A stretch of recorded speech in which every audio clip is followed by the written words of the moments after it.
Good morning. I'm Jane Morgan, the Investor and Media Relations Manager for Nightingale Security. The company is soon to be listed on the ASX under the name Nightingale Intelligence Systems with the ticker code NGL. NGL aims to automate the future of physical security. To tell us more, I am joined by our CEO and co-founder, Jack Wu, who will run you through a product demonstration. Hi, my name is Jack Wu. I'm the co-founder and CEO of Nightingale Security. Today, I'm here to showcase our product. Our mission here at Nightingale is to automate the future of physical security. Our product is robotic aerial security, which is a drone in a box solution. It consists of this base station where the drone will take off, land, charge itself, as well as store the data and analyze the data. The system itself is an edge-based computing platform. And what that means is the data that we collect is stored on there, as well as the software that we use to control or command and control the drone is also stored inside the base station. The data is not shared with the cloud. The system is able to operate completely air-gapped without any internet. And we do that for cybersecurity and, of course, it's the safety of the data.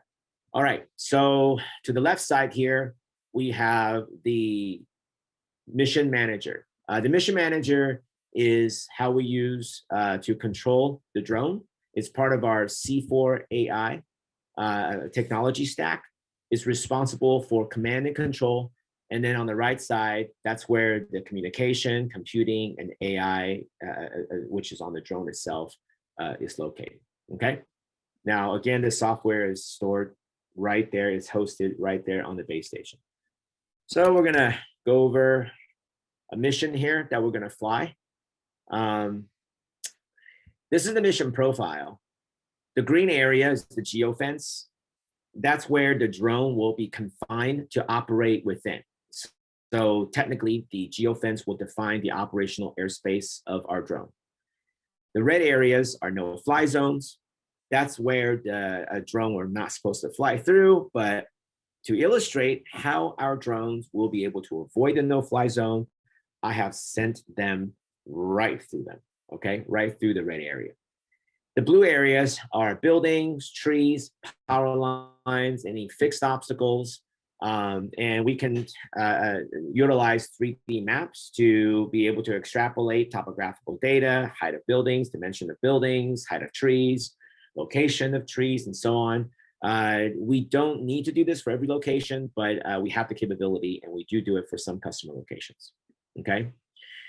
All right, so the yellow area, this area right here is called the ADZ, Auto Detection Zone. And what that means is the zone can be active certain time of the day, for example, 7 p.m. to 7 a.m. or 24 hours a day. When the zone is active, whenever the drone points the camera within that area, the drone will automatically be able to detect vehicles or people. When the drone does detect vehicles or people, it will automatically send an alert in the form of text, email, as well as an in-app notification. So we're going to see that today. The zone, again, is active based on customer preference, which means it can be active 24 hours a day as well. All right, so talk is cheap. We are just going to fly this mission here. Activate, and we're gonna launch. And what you're seeing here on the left side is launch status check. Basically, it's a pre-flight check, making sure the comms are good, making sure the battery is good, making sure that all the essential systems that the drone in order to safely operate on good order. Now, once that check is done, the drone's going to take off.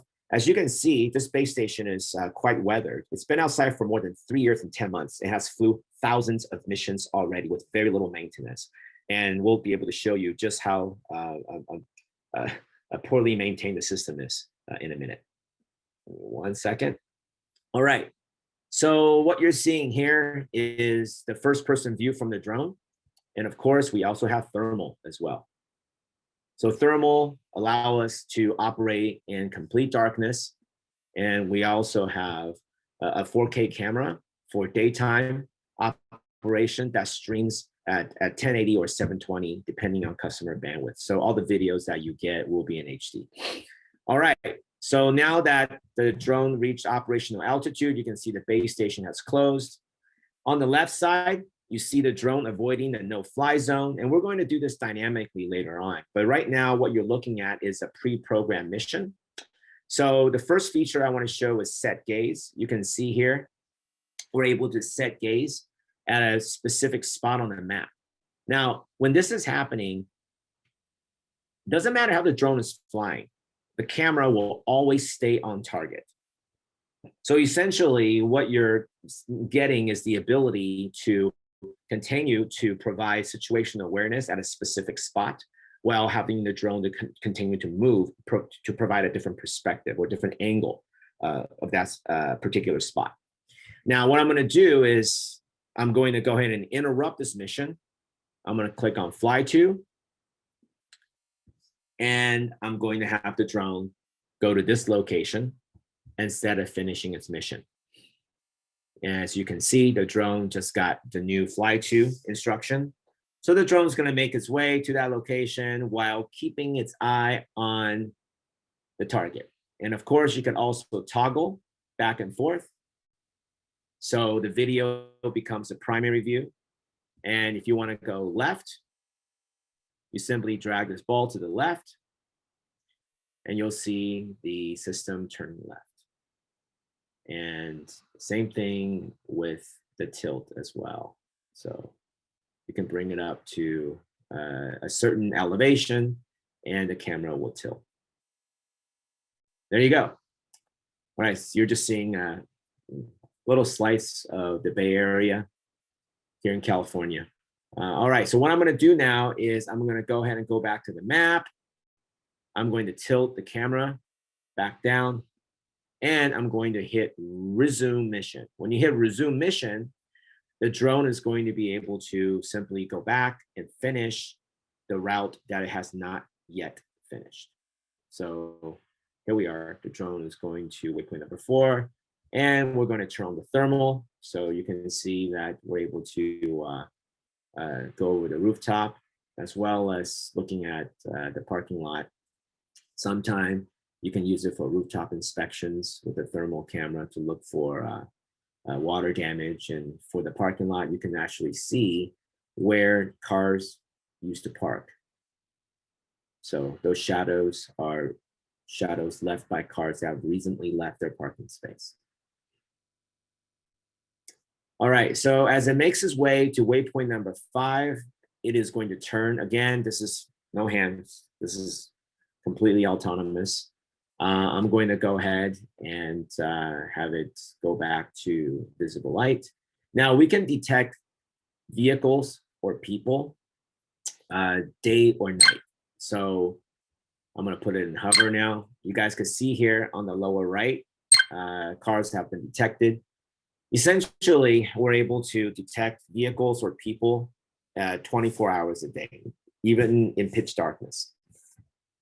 All right, so what I'm going to do now is I'm going to go ahead and fly the drone intentionally right through the no-fly zone to show you guys how the system is able to dynamically avoid NFCs. And you can see that's happening. And while the drone is in motion, I'm going to set gaze. Our little fountain here. As you can see, the drone will keep its eyes on target, just like I demonstrated before.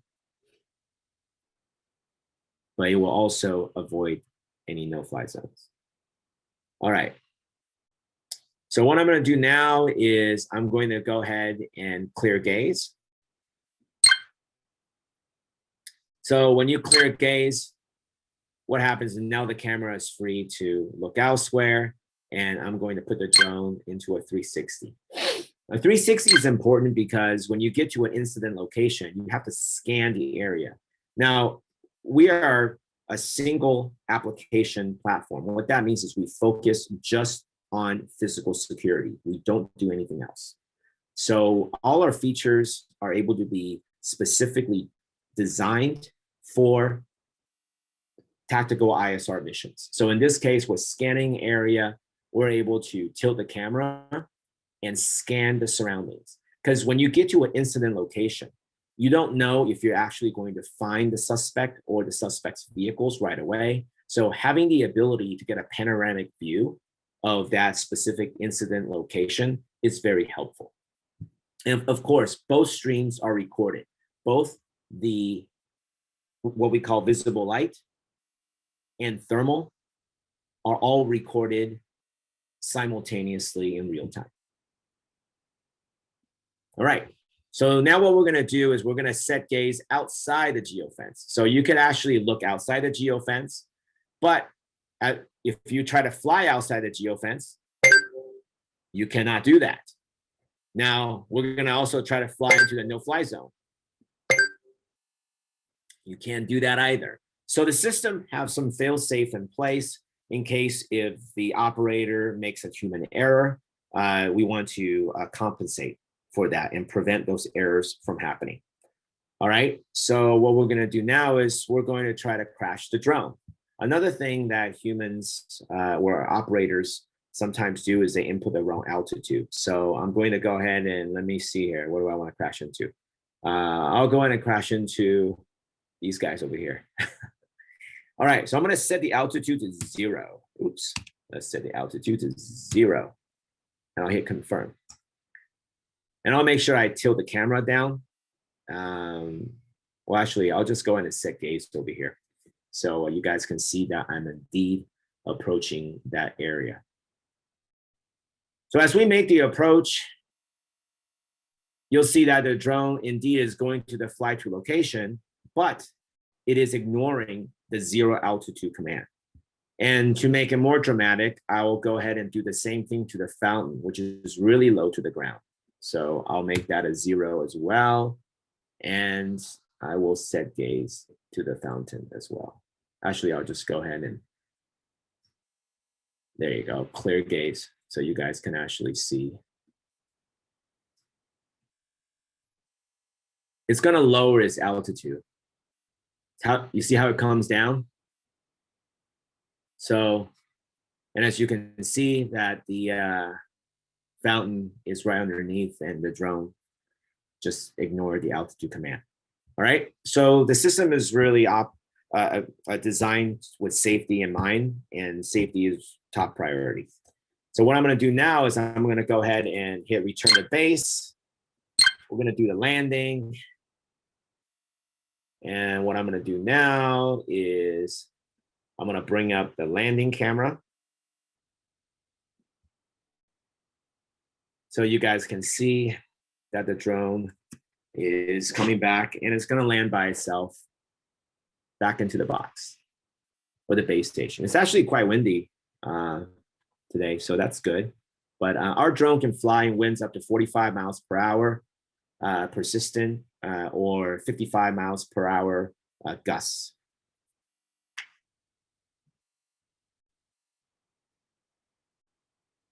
So once the drone gets above the base station, they do a handshake to verify the identity of the drone and the base station. Once the handshake is complete, the base station will then open and receive the drone.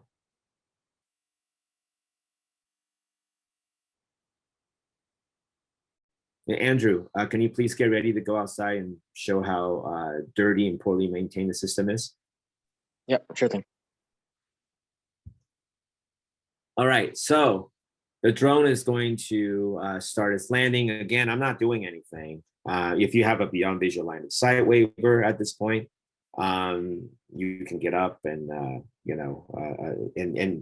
and you basically have someone that's watching the system on site that also is qualified under Part 107 here in the US, or whatever local qualification is.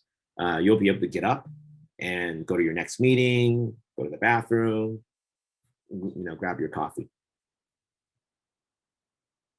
So this is really how drones are going to be operating in the future.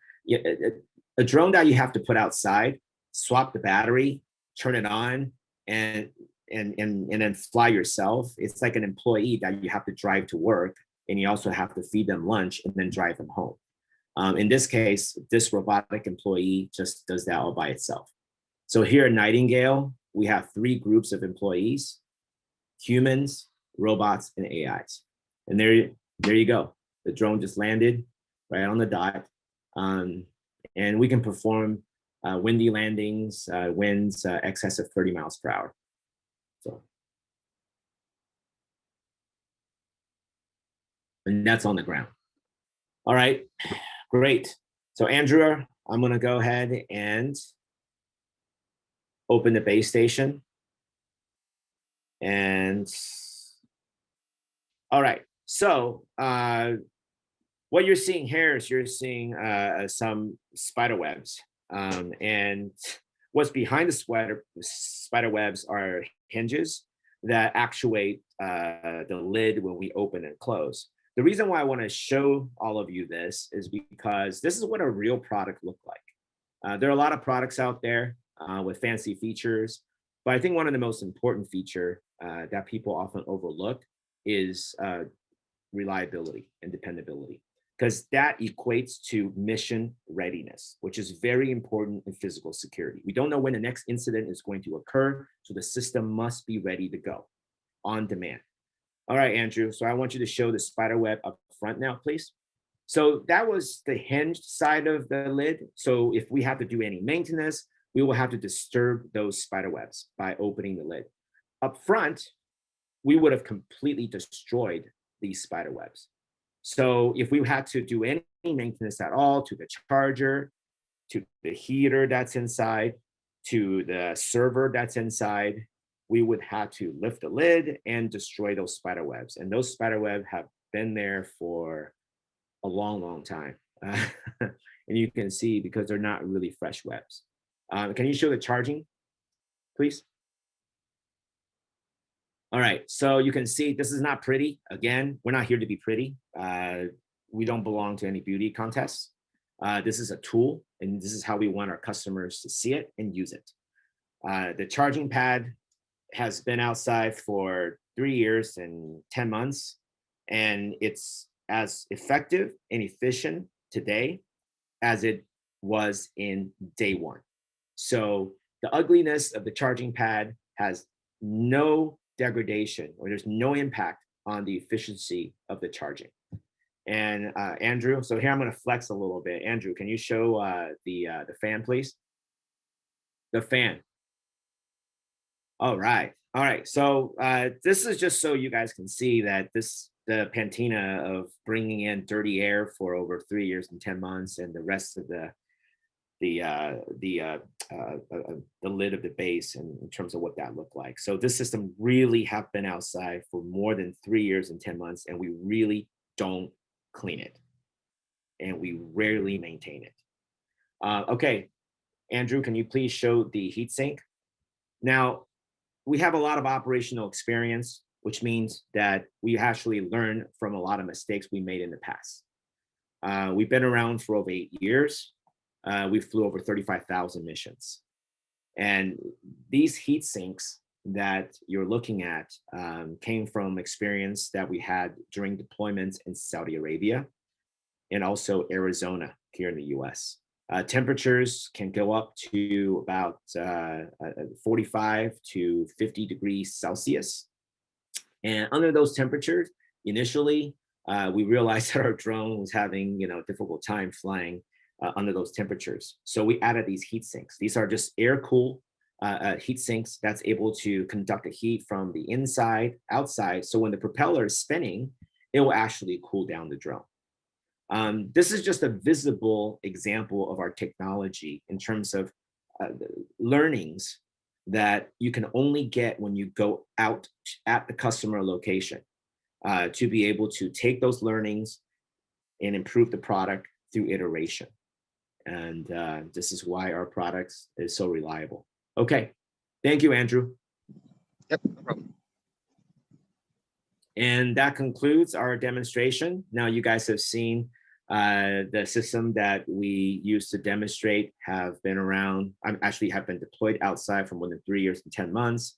You've seen the software, the command and control, what we called a mission manager, and how it's able to be used to control the drone and fly the mission. We also have something called R2D2D, relay to drone, where if the first drone runs out of battery, it will actually call another drone and come and take over. So yeah, that's it. Thank you so much. I really appreciate the opportunity.